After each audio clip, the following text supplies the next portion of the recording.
What's up, fellas? Papa Bear here. So this time the item of the day is a totem. Alright, so this is mine. Let's go to the camera. You can probably see the bear on that one. It's one of many that I carry. Most of them have bears on them, so just as by the way. Also camping, I take their little resin bears, whatever they are. Anyway, the whole purpose of it, let's go into that. The main purpose of it is because it's a comforting thing. It's one of those where I know that it's there. Security level, that's fine. It's just a comfort thing. When I look at the bears being there, you know, sometimes it does get a little crazy and I talk to the bears. So there is that. The other side of it is that this goes with me. The totem goes with me when I travel, when I'm not carrying the bears themselves.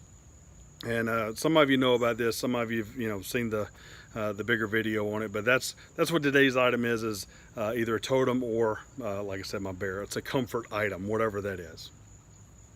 Till then, Papa Bear out.